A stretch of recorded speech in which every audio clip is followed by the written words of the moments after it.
మధ్యాహ్నం తెలంగాణ పీసీసీ విస్తృత సమావేశం జరగనుంది. హైదరాబాద్ కు చేరుకున్న నూతన ఏఐసీసీ ఇన్ఛార్జ్ మీనాక్షి నటరాజన్ కు కాచిగూడ రైల్వే స్టేషన్ లో టీపీసీసీ అధ్యక్షుడు మహేష్ కుమార్ గౌడ్ స్వాగతం పలికారు.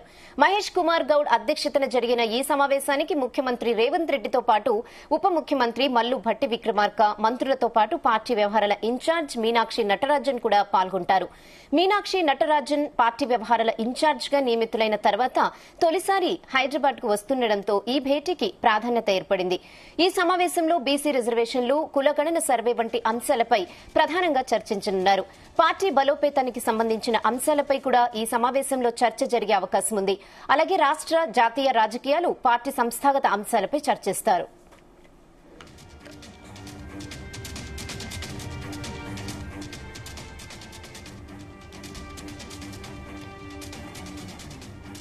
ఇదే విషయంపై మరిన్ని అప్డేట్స్ మా ప్రతినిధి సతీష్ గాంధీ భవన్ నుంచి లైవ్ లో అందిస్తారు. సతీష్. రహేనా, ఈరోజు మధ్యాహ్నం ఎన్సీసీ చీఫ్ మహేష్ కుమార్ గౌడ్ ఆధ్వర్యంలో టీపీసీ కార్యవర్గ సమావేశం జరగబోతుంది. ఈ సమావేశానికి కూడా అత్యంత ప్రాధాన్యత సంతరించుకుందని చెప్పుకోవచ్చు. ఎందుకంటే ఫస్ట్ టైం ఏఐసీసీ రాష్ట్ర వ్యవహారాల ఇన్ఛార్జిగా ఉన్నటువంటి మీనాక్షి నటరాజన్ ఈ కార్యక్రమంలో పాల్గొంటున్నారు. ఆమెతో పాటు CM Revanth Reddy, deputy CM Mallu Bhatti Vikramarka, మంత్రులు, ఎమ్మెల్యేలు, ఎంపీలు, ఎమ్మెల్యేస్తో పాటు జిల్లాకు సంబంధించిన కాంగ్రెస్ క్యాడర్ అంతా కూడా ఈ సమావేశానికి కూడా హాజరవుతుంది. ఇటు గాంధీ భవన్లో కూడా దీనికి సంబంధించిన ఏర్పాట్లు కూడా పూర్తి చేశారు. ఈరోజు ఉదయం 9:30 గంటలకే ఇటు కాచిగూడ రైల్వే స్టేషన్ నుంచి కూడా ఇటు ఏఐసీసీ రాష్ట్ర వ్యవహారాల ఇన్ఛార్జ్ దీపదాస్ మున్సి కూడా ఏఐసీసీ రాష్ట్ర వ్యవహారాల ఇన్ఛార్జ్ నూతనంగా ఎన్నికైనటువంటి మీనాక్షి నటరాజన్ కూడా ఆమె వచ్చారు. సాదా సీదాగా నిడంబరంగా కూడా ఆమె రైల్వే స్టేషన్లో ఢిల్లీ నుంచి కూడా ఆమె రావడం జరిగింది. ఆమెకు స్వాగతం కూడా పలికారు టీపీసీ చీఫ్ మహేష్ కుమార్ గౌడ్తో పాటు మంత్రులు కూడా స్వాగతం పలికారు. కొద్దిసేపటి క్రితమే ఇటు దిల్కుష్ గెస్ట్ హౌస్లో మంత్రి పొన్నం ప్రభాకర్తో పాటు మంత్రి కొండా సురేఖ, సీఎం రేవంత్ రెడ్డి కూడా స్వాగతం పలికి ఘనంగా సన్మానించడం జరిగారు. అయితే మేజర్గా ఇటు రాష్ట్రానికి సంబంధించి పలు విషయాలపై కూడా ఈ మీటింగ్లో కూడా చర్చిస్తున్నాడు. అంటే మేజర్గా ఇటు సంస్థాగతమైన నిర్ణయాలతో పాటు అదేవిధంగా బీసీ కులగణన, బీసీ రిజర్వేషన్ల అంశాలపై కూడా పార్టీ నేతలతో రాష్ట్ర వ్యవహారాల ఇన్ఛార్జిగా ఉన్నటువంటి మీనాక్షి నటరాజన్ కూడా వారితో చర్చిస్తారు. ఎందుకంటే ఆమె ఫస్ట్ టైం కూడా తెలంగాణకు వచ్చింది కాబట్టి మరి పార్టీ సంస్థాగత నిర్ణయాలు ఏ రకంగా తీసుకోవాలి, ఏ రకంగా ముందుకెళ్ళాలి, అదేవిధంగా తెలంగాణలో కాంగ్రెస్ గవర్నమెంట్ ఏర్పడి దాదాపు 15 నెలలు కావాల్సి వస్తుంది కాబట్టి మరి ఇప్పటికే మొదటగా తెలంగాణ కాంగ్రెస్ గవర్నమెంట్ ఏర్పడిన తర్వాత దాదాపు 5 గ్యారెంటీలు అమలు కూడా చేశారు. గత నెల 26న కూడా 4 పథకాలు కూడా ఇంప్లిమెంటేషన్ చేశారు కాబట్టి మరి ఈ పథకాలు ప్రజల్లోకి ఏ రకంగా తీసుకోవాలి, అదేవిధంగా పార్టీ బలోపేతం ఏ రకంగా చేయాలి, ఇప్పటికే సంస్థాగతంగా అంటే పార్టీ పరంగా కూడా ఇప్పటికే కొత్త పాత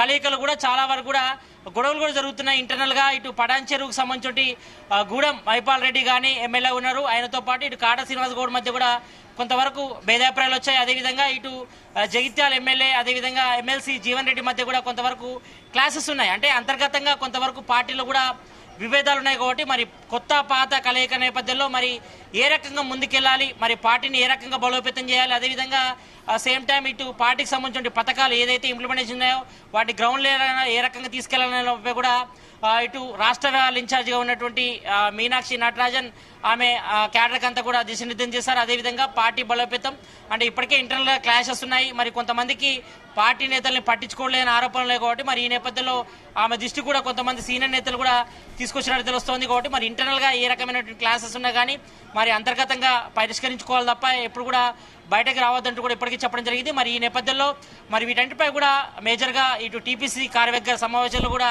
చర్చిస్తారు. ఇక మరోవైపు ఇటు బీసీ కులగణన ఇప్పటికే తెలంగాణ ప్రభుత్వం ఇటు అసెంబ్లీలో కూడా ఇటు బీసీ కులగణన అంశంపై కూడా నివేదిక కూడా ఆమోదం తెలిపింది. మరి త్వరలోనే రాబోయే బడ్జెట్ సెషన్లో కూడా ఇటు బీసీ కులగణన అంశం కూడా బిల్లు కూడా ప్రవేశపెట్టబోతున్నారు. మరి దేశంలోనే ఫస్ట్ టైం బీసీ కులగణన చేయడం జరిగింది. అదేవిధంగా ఎస్సీ వర్గీకరణ కూడా తెలంగాణలో ఉన్నటువంటి కాంగ్రెస్ గవర్నమెంట్ చేయడం జరిగింది కాబట్టి మరి వీటన్నింటి అంశాలను కూడా ప్రజల్లోకి ఏ రకంగా తీసుకోవాలి, ఏ రకంగా మద్దతు కూడగట్టాలి, అదేవిధంగా ఇటు ప్రభుత్వ పథకాలు ఏదైతే ఉన్నాయో మరి ఇటు ఇంద్రమ్మ ఇళ్లకు సంబంధించి కానీ అదేవిధంగా రేషన్ కార్డ్స్ కానీ అదేవిధంగా ఇంద్రమ్మ ఆత్మీయ భరోసా కానీ ఇతర పథకాలకు సంబంధించి కూడా వీటన్నిటిపై కూడా చర్చించిన తర్వాత ఇటు పార్టీ క్యాడర్ అందరూ కూడా ఏఐసీసీ రాష్ట్ర వ్యవహారాల ఇన్ఛార్జ్ ఉన్నటువంటి మీనాక్షి నటరాజన్ కూడా పార్టీ క్యాడర్ కూడా దిశానిర్దేశం చేస్తారు. అదేవిధంగా దీనికి సంబంధించి కూడా పార్టీగతంగా అంటే రాబోయే రోజుల్లో ఇటు స్థానిక సంస్థల ఎన్నికలు రాబోతున్నాయి. అదేవిధంగా ఇప్పటికే ఇటు శాసన శాసనసభలకు సంబంధించి కూడా ఇటు ఎమ్మెల్యే కోటాలకు సంబంధించి ఎమ్మెల్సీకి కూడా నోటిఫికేషన్ రిలీజ్ చేశారు కాబట్టి మరి వీటన్నిటిపై కూడా నిర్ణయం తీసుకొని మరి పార్టీ అంతర్గతంగా ఏ రకంగా ముందుకెళ్లాలి, మరి పార్టీ బలోపేతానికి ఏ రకంగా చర్యలు తీసుకోవాలనిపై కూడా మరి ఈ టీపీసీసీ చీఫ్ మహేష్ కుమార్ గౌడ్ అధ్యక్షన జరిగే సమావేశంలో మరి మీనాక్షి నటరాజన్ ఫస్ట్ టైం కూడా టీపీసీ కార్యవర్గ సమావేశాలు కూడా పాల్గొంటున్నారు కాబట్టి వీటన్నిటిపై కూడా చర్చించి నిర్ణయం తీసుకునే అవకాశం ఉంది. మరి పార్టీ క్యాడర్ అందరూ కూడా ఆమె దిశానిర్దేశం చేస్తారు. మరి ఇప్పటికే గతంలో ఉన్నటువంటి ఏఐసీసీ రాష్ట్ర వ్యవహారాల ఇన్ఛార్జ్ ఉన్నటువంటి దీపదాస్ మున్సి కూడా కొన్ని పొరపాట్లు కూడా చేశారు. మరి పార్టీ వ్యవహారాలకు సంబంధించి కూడా కొన్ని క్లాసెస్ కూడా వచ్చాయి. మరి మనం ఈ మధ్యకాలంలో చూసాం కాబట్టి మరి ఈ విషయంలో మాత్రం ఆమె చర్యలు కూడా చేపట్టకపోవడంతోనే మరి ఏఐసీసీ చీఫ్ మల్లికార్జున్ ఖర్గే కానీ మరి రాహుల్ గాంధీ కానీ సోనియా గాంధీ కూడా మరి ఏఐసీసీ చీఫ్ను కూడా చేంజ్ చేశారు. మరి ఇక్కడ ఇప్పటికే ఇటు రాష్ట్ర వ్యవహారాల ఇన్ఛార్జిగా ఉన్నటువంటి దీపదాస్ మున్సి చేంజ్ చేసి ఆమె ప్లేస్లో మీనాక్షి నటరాజన్ కూడా తీసుకొచ్చారు కాబట్టి మరి ఆమె ఏ రకంగా పార్టీ బలోపేతం కృషి చేస్తారు, మరి అంతర్గతంగా సంస్థాగతంగా ఎలాంటి చర్యలు చేపడతారు, మరి పార్టీ బలోపేతం ఒకవైపు, మరోవైపు ప్రభుత్వ పథకాల్ని పబ్లిక్లోకి తీసుకెళ్లడంలో కొంతవరకు కాంగ్రెస్ ఫెయిల్ అయిందని కూడా పబ్లిక్లో కూడా టాక్ వచ్చింది. మరి ఈ రకంగా మరి సోషల్ మీడియా కూడా కొంతవరకు కాంగ్రెస్ సోషల్ మీడియా కొంతవరకు వీక్ ఉన్నా కూడా చర్యలు కూడా చేపడుతున్నారు కాబట్టి మరి దీనిపై కూడా అంటే పార్టీ బలోపేతం ఒకవైపు, మరోవైపు ప్రభుత్వ పథకాల్ని పబ్లిక్ తీసుకోవడంలో కొంతవరకు రాష్ట్ర నాయకత్వం ఫెయిల్ అయిందని కూడా ఆరోపణలు వచ్చాయి కాబట్టి మరి వీటన్నిటిపై కూడా ఈ టీపీసీ కార్యవర్గంలో చర్చించిన తర్వాత మరి మీనాక్షి నటరాజన్ మరి పార్టీ క్యాడర్కి ఏ రకంగా దిశానిర్దేశం చేశారు మరి చూడాలి. ఎందుకంటే ఆమె చాలా కీలకం కాబోతుంది. ఎందుకంటే ఆమె రాహుల్ గాంధీ టీంలో కూడా పనిచేశారు. మరి గతంలో 2024 నుంచి 2014 నుంచి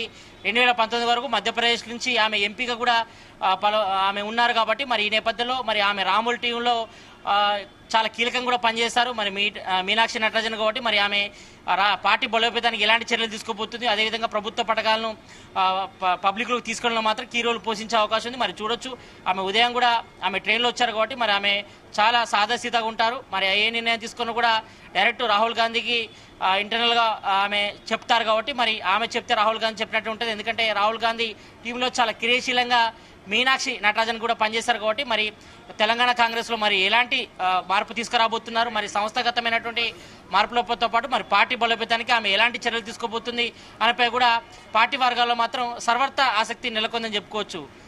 Rehana. Okay Satish, thanks for the updates.